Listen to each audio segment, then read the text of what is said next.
She chased her K-pop dream from the bustling streets of Seoul all the way to the windswept landscapes of rural. But instead of finding solace and a path to stardom, she stumbled upon a secret so deeply unsettling. Mina's knees hit the floor of the practice room at 11:47 at night, not from exhaustion, from the impact of what her trainer had just told her. The debut lineup was being decided in 3 days, and her name was still not confirmed. She had been at Starfield Entertainment for 4 years. She arrived at 15 with a duffel bag and a voice that her mother had called a gift from heaven. The agency called it raw material. They shaped it the way a sculptor works stone, grinding, chipping, pressing until the thing inside emerged. Mina let them. She wanted it too badly to complain. Seoul never slept. Outside the glass walls of the practice building, the Han River caught the city lights and threw them back doubled. Delivery bikes wove between taxis. Food stalls poured smoke into the cold air. The city moved the way the industry moved, always, relentlessly, and without sentiment. Inside, Mina pulled herself up and started the routine again from the top. The competition inside Starfield was not spoken about directly.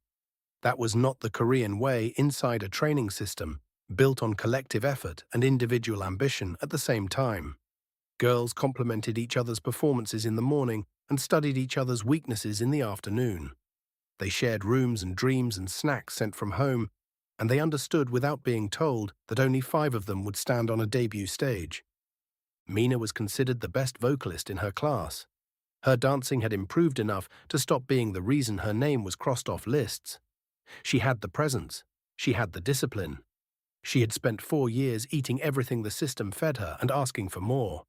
Her Korean was perfect, her Japanese passable, her Mandarin coming along. She was the product they had been building. Then the call came from Iceland. It was not her mother who called. Her mother had not spoken to the Iceland side of the family in 11 years. It was a lawyer, which meant it was already serious.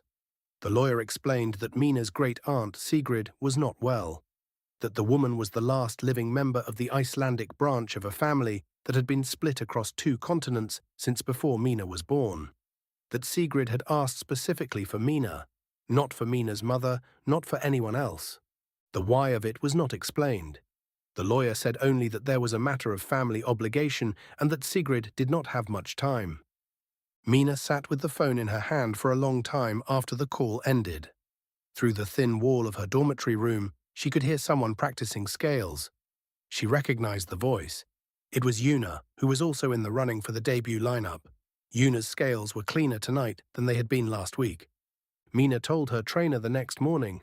She expected anger. She got something worse. A long silence, followed by a careful nod that meant the decision was already being made for her without saying so. In the Korean entertainment world, a trainee who disappeared during selection season was a trainee who had chosen to disappear. The industry did not pause. Slots did not stay open. The system moved forward with or without you, and it remembered who had been unreliable. But Mina's mother, when she heard, said only one word on the phone. Go. Mina packed 2 bags. One had her practice clothes, her resistance bands, her earphones, and the track list for the debut album she had memorized. She was not ready to stop being a trainee in her own mind, even if the agency was already filling her absence. The second bag had warmer things. A neighbor had told her that Iceland in March was like standing inside a freezer with the door open. The flight from Incheon took 9 hours with a stopover. Mina watched the city dissolve beneath the clouds and felt something unravel in her chest that she could not name. She pressed her forehead to the cold window and watched darkness replace the lights of Seoul, and then more darkness after that. And then the vast white nothing of the Arctic Circle coming toward her slowly from below. The village of Volstungur sat at the edge of a valley where the land looked like it had been interrupted mid-thought. Black rock, pale grass bent flat by wind, a river cutting through the center of everything without asking permission. There were 43 people in Volstungur, the taxi driver told her in careful English, and most of them had grandparents who were also born there. Sigrid's house was white with a red roof, the way many Icelandic houses were, practical and direct and without decoration that served no function. The old woman who opened the door was small enough that Mina could have carried her, with white hair pulled back and eyes the color of the glacier water visible from the kitchen window. She looked at Mina for a long moment without speaking. Then she stepped back to let her in. The house smelled of dried fish and something herbal that Mina could not identify. There was a wood stove burning in the corner. Photographs covered an entire wall of the sitting room, generations of pale, serious faces arranged in no particular order, oldest and newest mixed together as though time in this house moved sideways rather than forward. Mina bowed slightly when she introduced herself, as she had been raised to do, and Sigrid watched this with an expression that was impossible to read. The old woman cooked in silence. She placed a bowl of lamb soup in front of Mina and sat down across from her with her own bowl, and they ate without speaking, because they had no shared language yet, and because the silence was not uncomfortable. It was simply the silence of two people who were calculating each other. Mina's phone showed no signal. She held it up in different corners of the house and got nothing. Outside, it briefly caught one bar, then lost it again when the wind changed. She was not going to be able to monitor what was happening at Starfield. She was not going to be able to call her vocal coach or send the video check-ins that proved she was still working. She was, in a way that felt both physical and total, cut off. She went to the small room Sigrid had prepared for her and sat on the edge of the narrow bed and listened to the wind move around the house like something alive. In Seoul, the city's noise had been a constant presence that she had stopped hearing. Here, the absence of it was loud. She practiced her scales quietly into the pillow so as not to wake the old woman.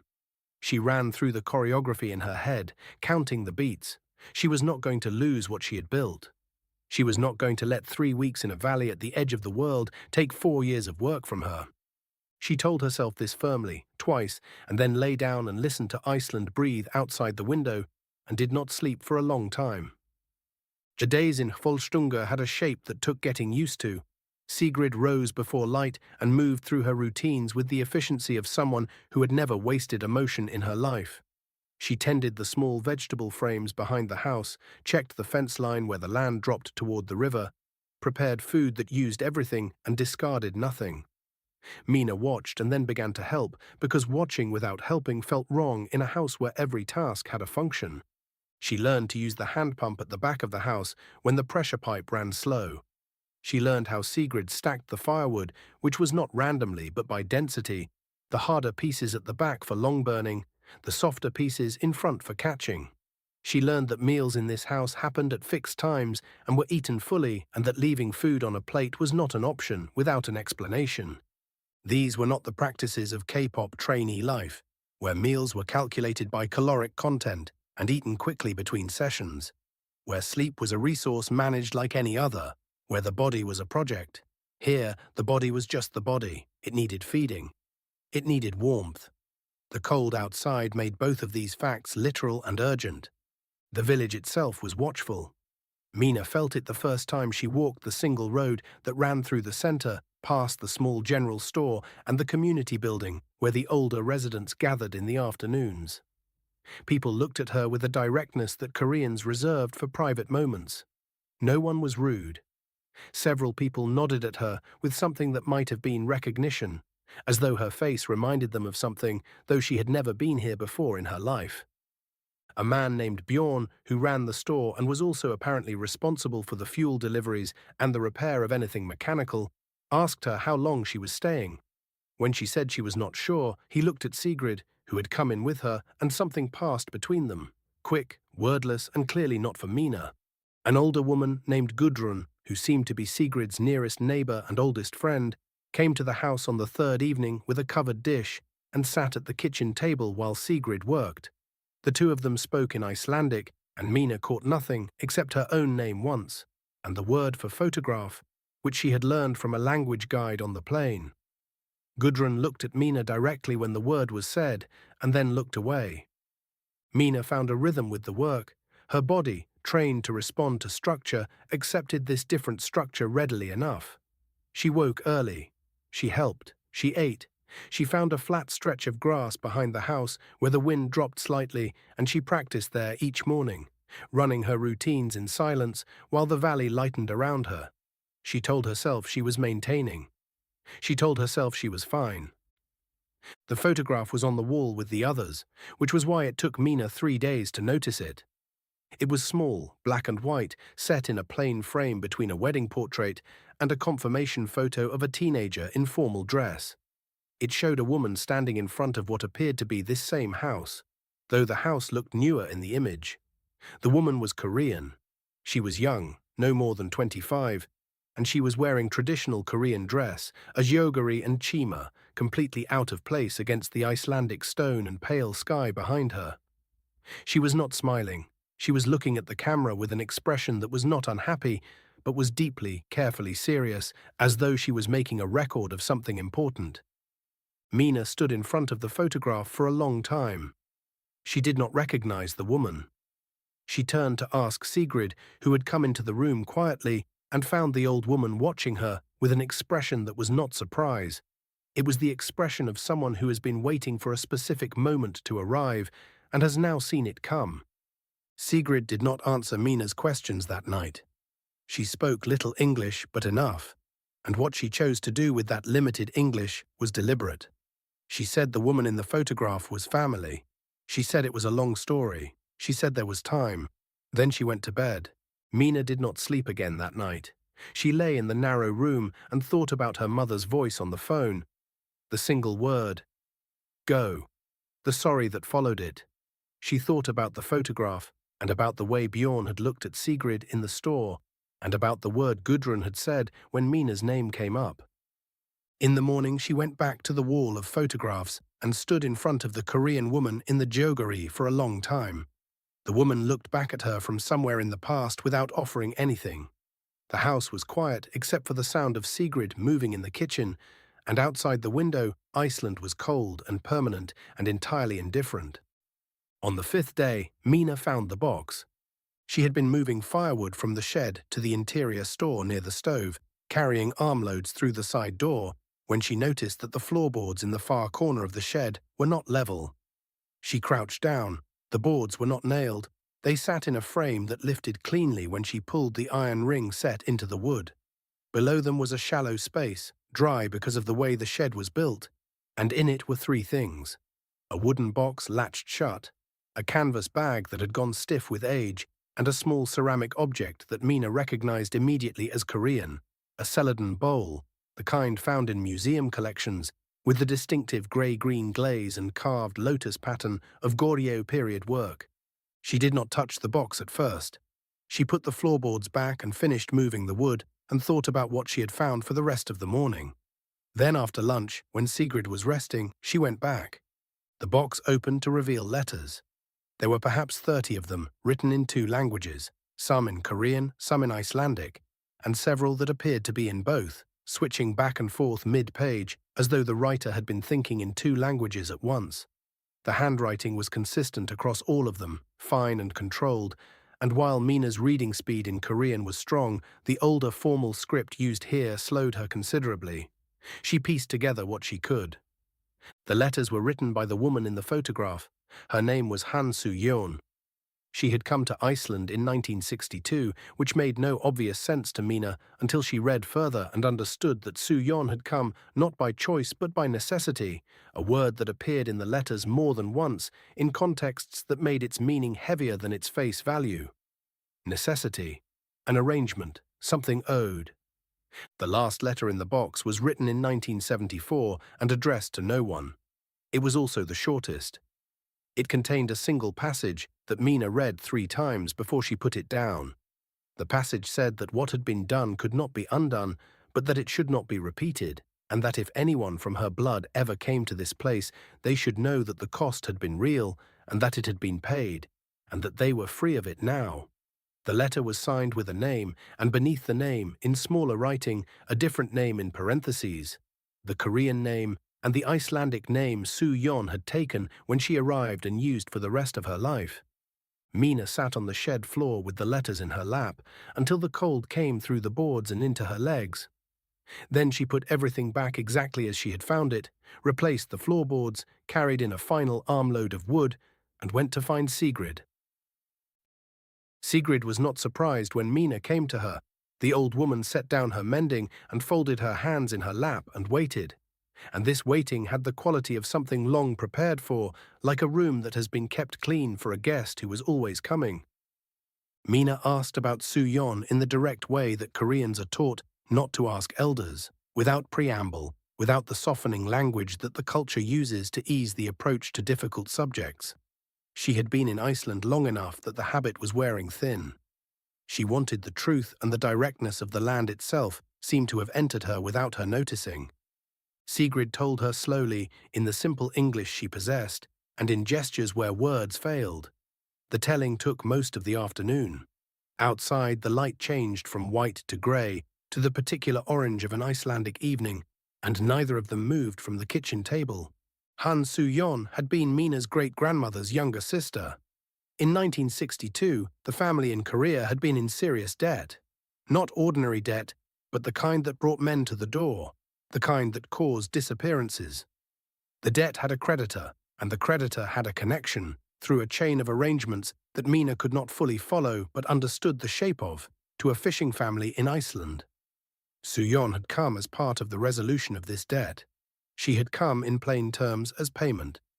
The arrangement was not slavery. Sigrid was careful about this, pressing the point with a firmness that suggested it had been pressed before to herself. Soo-yeon had married into the family. She had been treated with respect. She had eventually built a life. But she had also not chosen to come. She had been sent. And she had spent the rest of her life in a valley in Iceland, speaking a language she had learned out of necessity, cooking food that was not her own food, keeping the box in the shed because the letters were the last cord connecting her to the world she had been removed from. The village knew, not all of it and not in detail, but the outline had been understood for decades.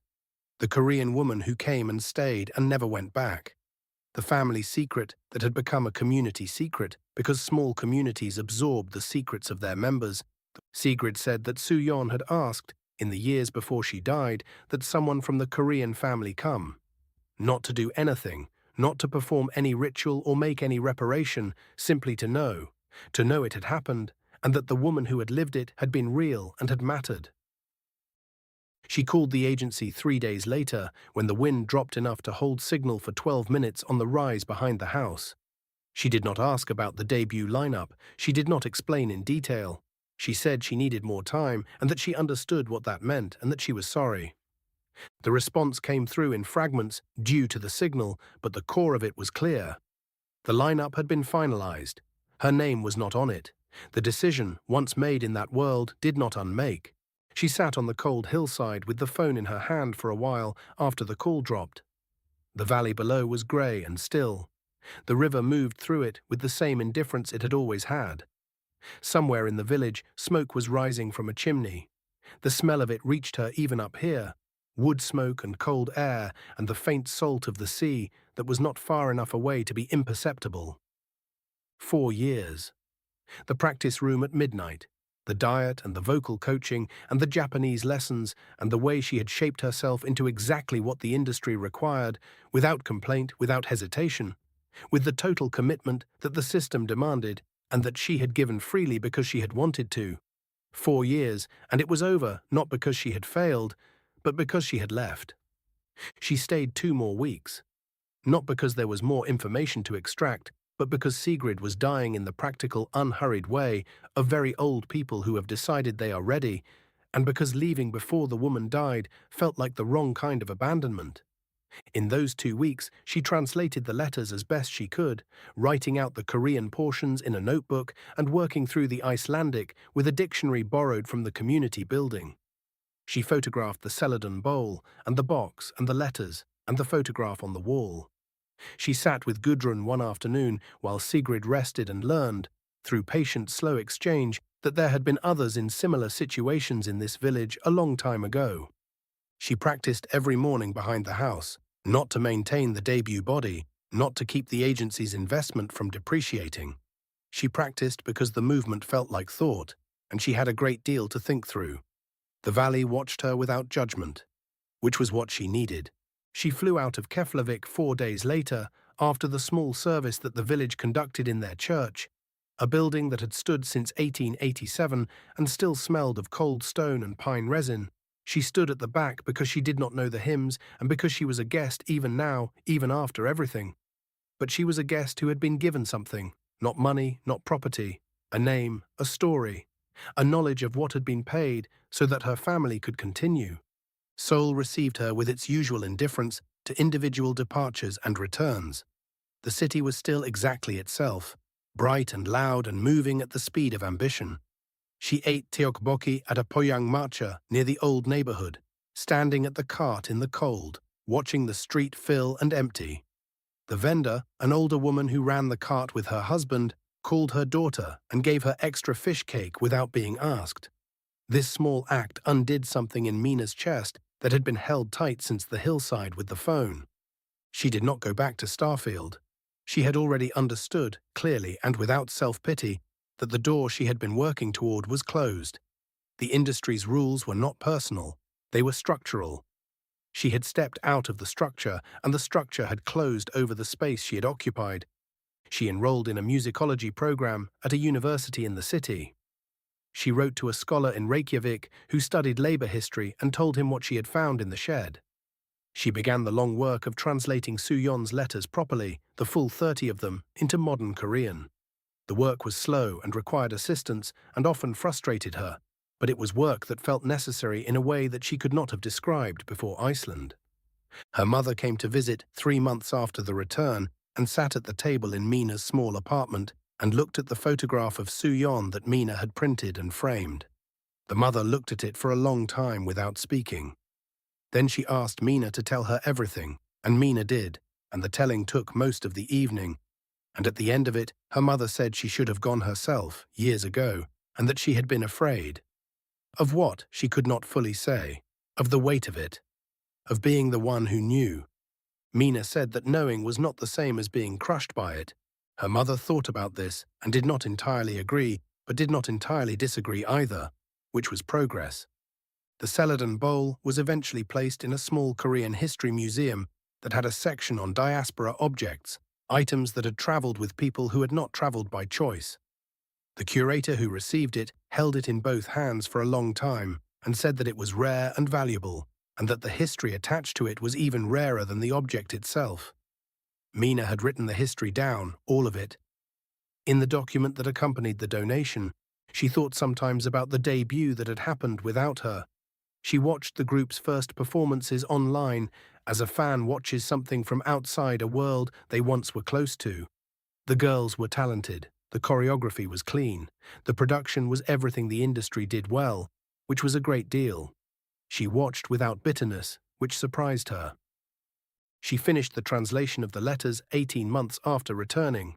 She printed them and bound them and kept one copy and sent one copy to the village in Folstungur, addressed to Gudrun, who was still alive and still made covered dishes for neighbors and still knew where all the stories were kept. She sent a third copy to her mother. Her mother called after reading them. She did not say much. She said Soo-yeon had deserved better. Mina agreed. They stayed on the phone together for a while without talking, which was its own kind of conversation. Mina kept the photograph of Soo-yeon on her own wall. In the morning, when she sat at her desk to work, it was the first thing she saw, a woman in a joggery standing in front of an Icelandic house, looking at the camera with the expression of someone making a record of something important. The woman had been right to make the record. Someone had eventually come to read it. That was not nothing. In a world that moved as fast as Seoul moved, as fast as the industry moved, as fast as ambition pushed people through their own lives, the fact of being remembered, the fact that a life had been witnessed and translated and carried forward, was not nothing. It was, Mina thought, holding her coffee in both hands, the way Sigrid had taught her without meaning to, the whole point.